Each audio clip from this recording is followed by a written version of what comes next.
Imagine this: your monster-in-law hands you divorce papers right at your own anniversary party, smirking like she's won. But what if I told you I turned the tables in a way she never saw coming? My monster-in-law handed me divorce papers at my own anniversary party, expecting me to cry and beg. Instead, I smiled and said, "Thank you." The room went silent. What she didn't know, I was a secret billionaire, and I'd already taken everything from her family legally. Game over, Camilla. My name is Elizabeth, and exactly 1 year ago today, I made what everyone thought was the biggest mistake of my life. I married Oliver Thompson. But standing here in this glittering ballroom, wearing a red dress that cost more than most people's cars, holding divorce papers wrapped in a silver bow, I can tell you that marrying him wasn't the mistake. Trusting his mother was. But hold on, you won't believe how I exposed her entire empire of lies in front of everyone. Keep watching to see the ultimate takedown. Let me paint you a picture of tonight. Crystal chandeliers hanging from 20-foot ceilings, each one probably worth more than a house. An orchestra playing classical music in the corner, champagne flowing like water, and 300 of the city's elite gathered to celebrate my first wedding anniversary. Sounds romantic, right? Except my husband's mother, Camilla Thompson, is the one who planned everything. And Camilla has never done anything out of love for me. I should have known something was wrong the moment I walked in. Camilla wore white, not cream, not ivory, pure white, like she was the bride at her own son's wedding.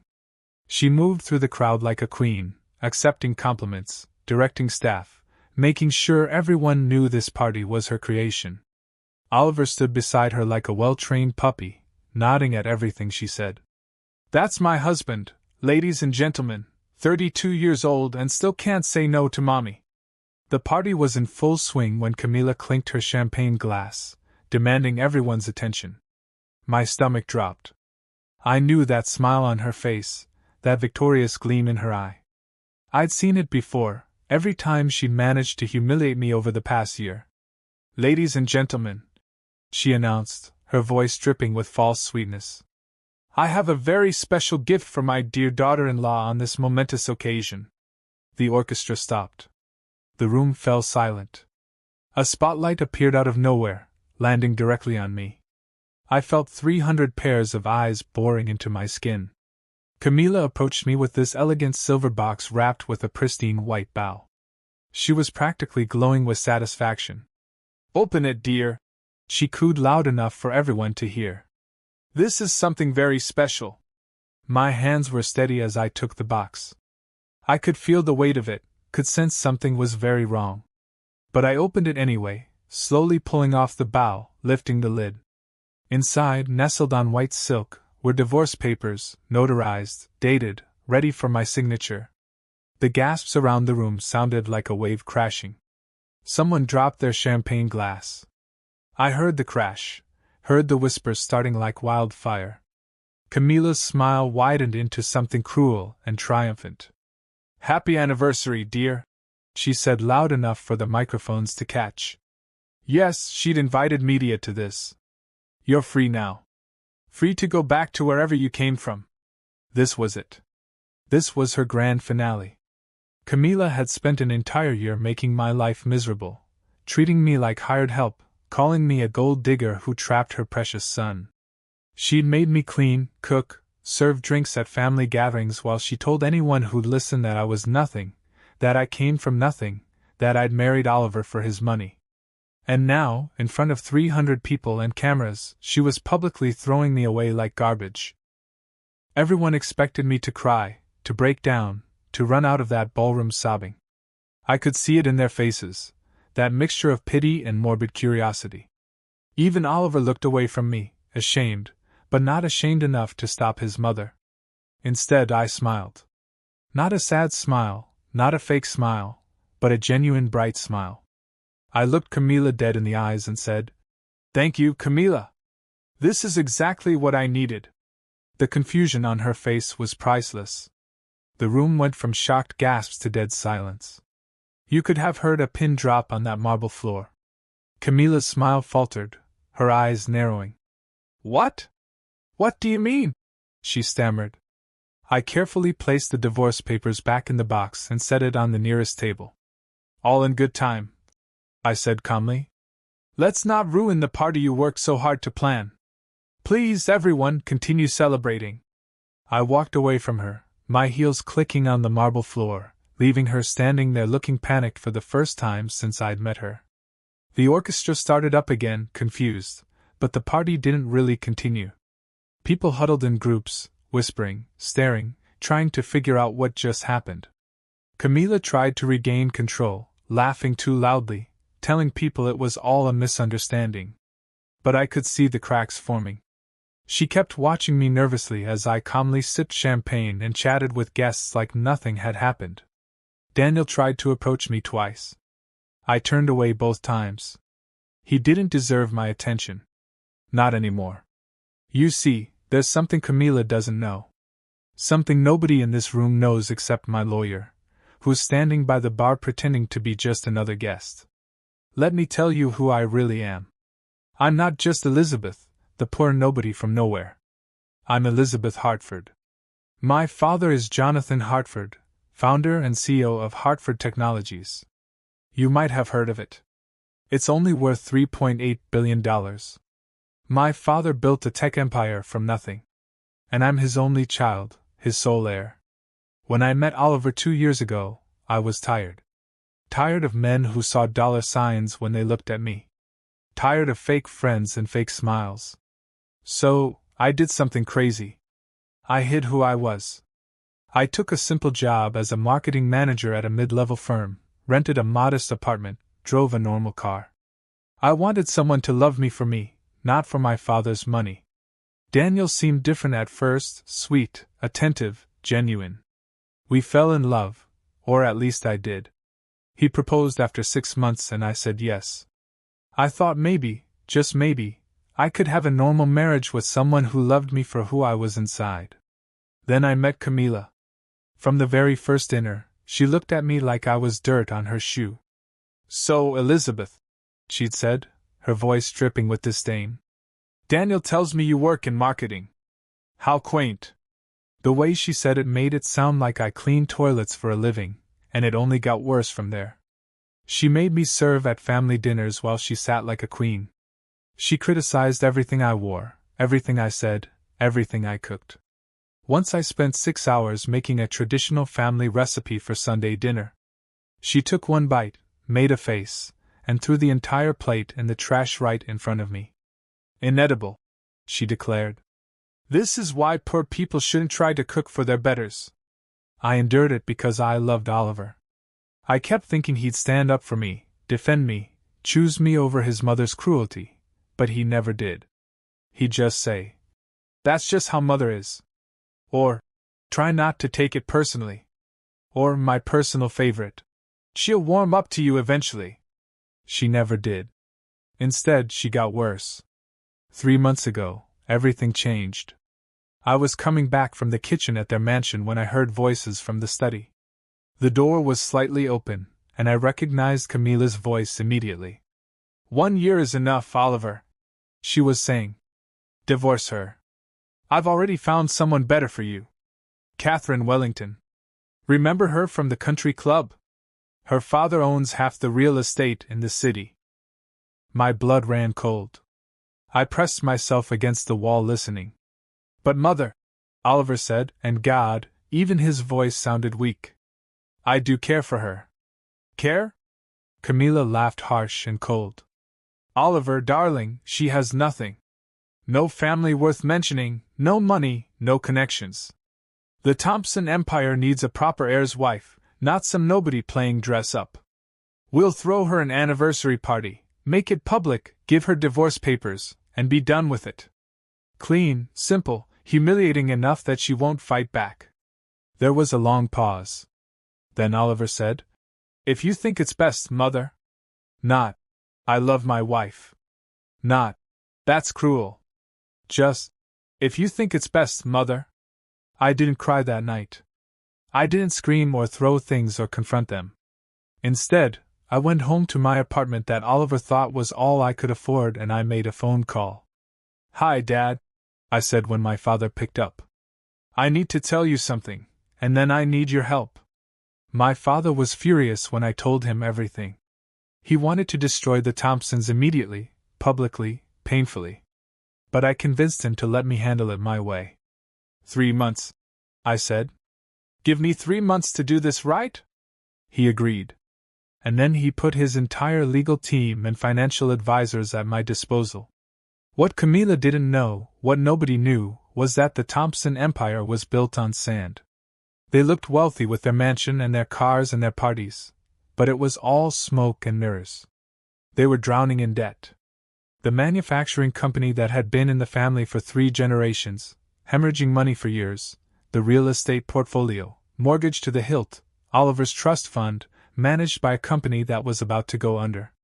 They were one bad quarter away from bankruptcy, and they'd been hiding it behind credit cards and loans and Camilla's sheer force of will. So I bought them, not directly, of course, through shell companies and investment firms, and my father's vast network of financial connections. Over 3 months, I systematically purchased every debt they had, every mortgage, every failing business. I bought the company that managed Oliver's trust fund. I bought the commercial real estate they thought they owned. When their bank was about to foreclose on their precious mansion, I bought the mortgage. By the time Camilla was planning my humiliation party, I owned everything.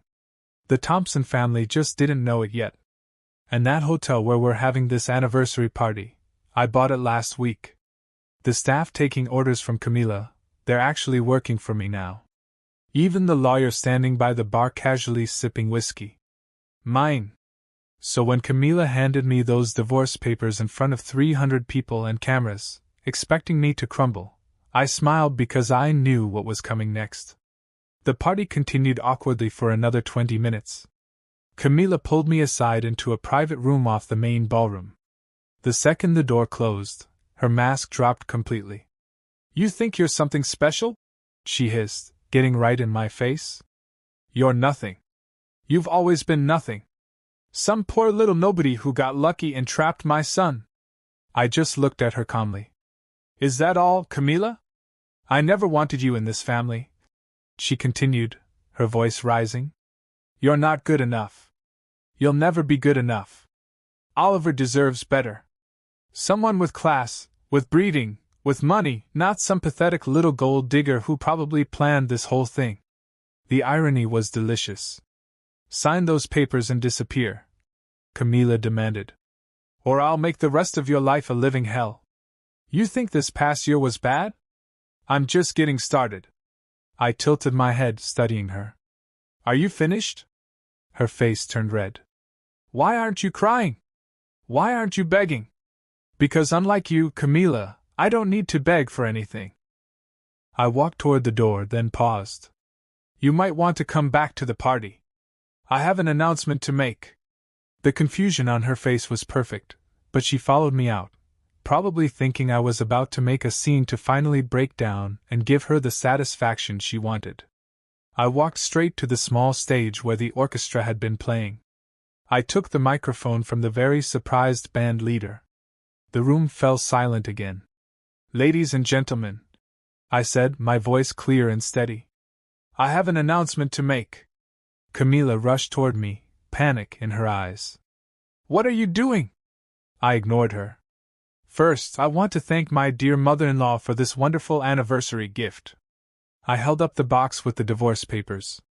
A few nervous laughs rippled through the crowd. Camilla thought she was kicking me out of the Thompson family tonight. She thought I was a poor nobody, a gold digger, someone who didn't belong in her world. Camilla's face was turning an interesting shade of purple. Oliver had gone pale. But what Camilla doesn't know, I paused, letting the tension build, is that I'm Elizabeth Hartford. My father is Jonathan Hartford of Hartford Technologies. The reaction was immediate and electric. Gasps, shouts, phones coming out to record. Someone near the back yelled, The Hartford Technologies. Camilla's face went from purple to white in an instant. That's right, I continued calmly. And for the past 3 months, while Camilla was planning this lovely humiliation party, I've been busy, too. I've been buying her family's empire. The screens behind me lit up. My tech guy had been waiting for my signal. Legal documents, acquisition papers, deed transfers, all displayed in crisp, clear detail for everyone to see. The Thompson Manufacturing Company. I now own 68% of shares. Camila made a choking sound. Your commercial real estate portfolio foreclosed and purchased by Hartford Holdings 3 weeks ago. This very hotel where we're standing, I bought it last Tuesday. I looked directly at Oliver. Your trust fund, Oliver. The management company is now wholly owned by Hartford Financial Services. That's mine, too. Then I turned my full attention to Camila. And your mansion, Camila? The one you love so much? The bank was about to foreclose because you've missed 4 mortgage payments. I bought that mortgage. I own your home. Camila screamed. Actually screamed. That's impossible. You're lying. This is all lies. My lawyer stepped forward, carrying a briefcase. He opened it calmly and started distributing physical copies of documents to the nearest guests. It's all legal and verified, Mrs. Thompson. Your family has been operating on unsustainable debt for approximately 7 years. Miss Hartford's acquisitions were all conducted legally and ethically. You witch! Camila lunged at me. Hotel security, my hotel security, caught her gently but firmly. You planned this. You trapped my son. This is fraud.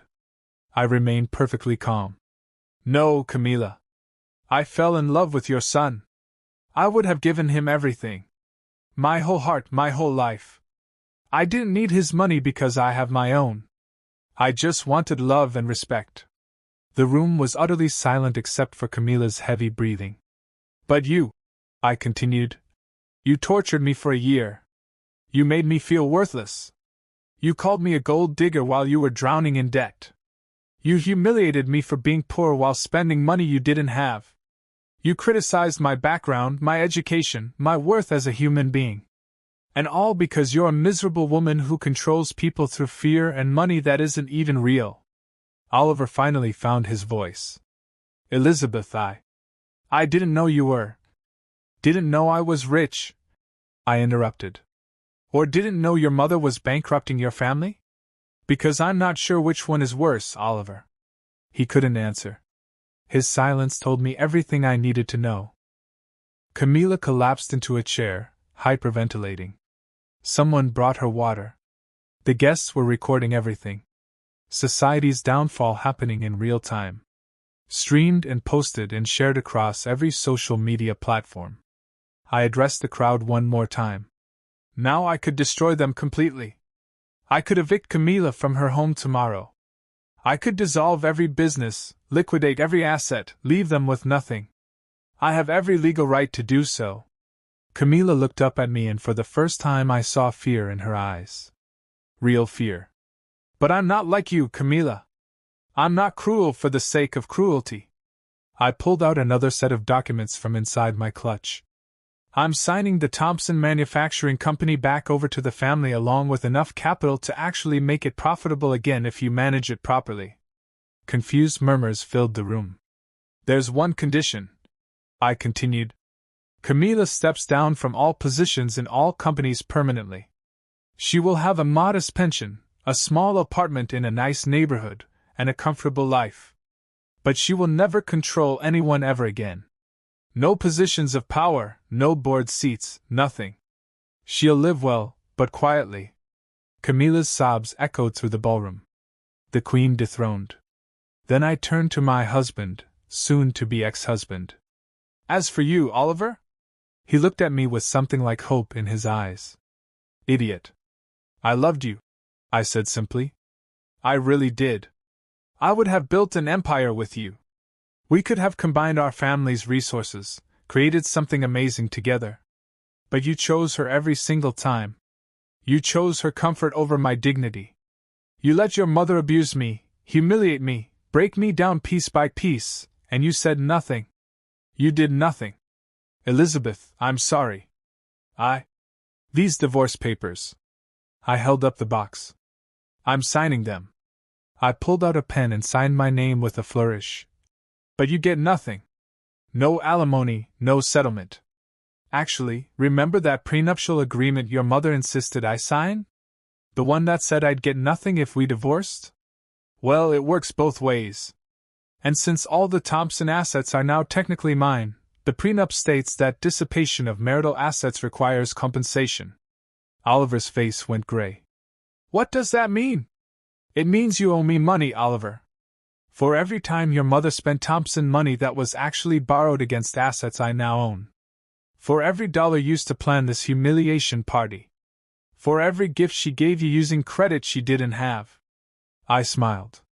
Don't worry. I'm waiving it. I don't need your money. I never did. I just need you out of my life. I walked down from the stage and handed him the signed divorce papers. Congratulations on your freedom, Oliver. I hope you use it to finally grow a spine. The crowd parted as I walked toward the exit. Some people were crying, others were applauding.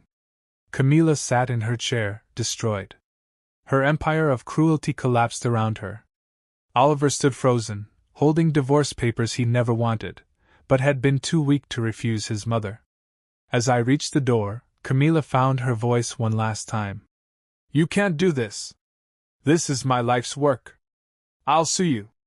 I'll destroy you. I paused at the doorway and looked back at her one final time. Try it, Camilla. I own your lawyers, too. Then I walked out into the night air, leaving behind the Thompson family, their debts, their drama, and their dysfunction. The red dress I wore caught the moonlight as I stepped into my car.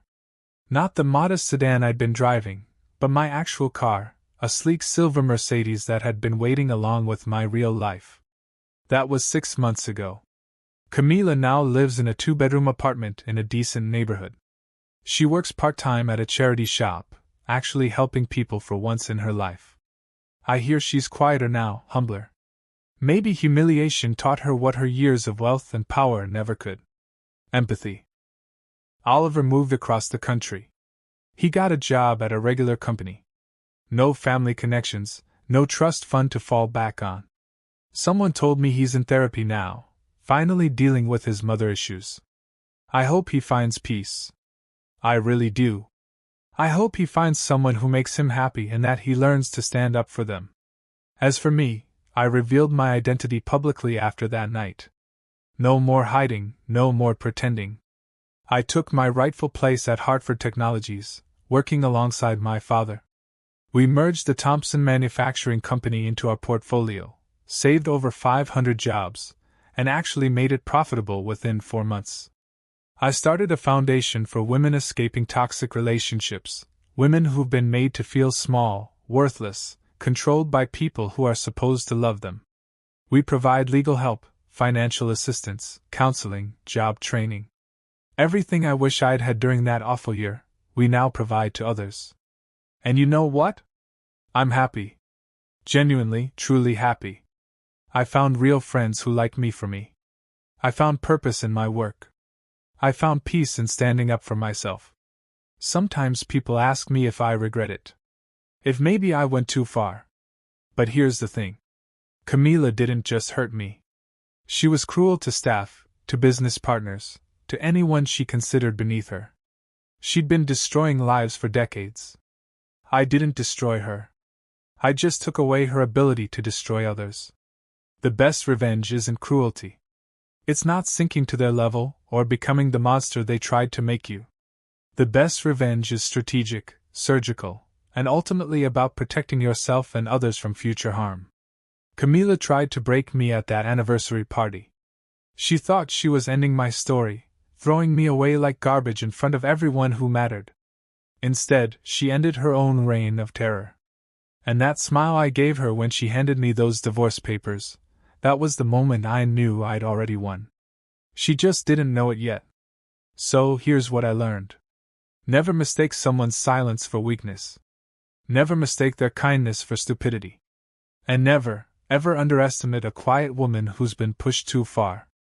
Because sometimes that quiet woman is a billionaire playing chess while you're still playing checkers. And by the time you realize the game has changed, it's already checkmate.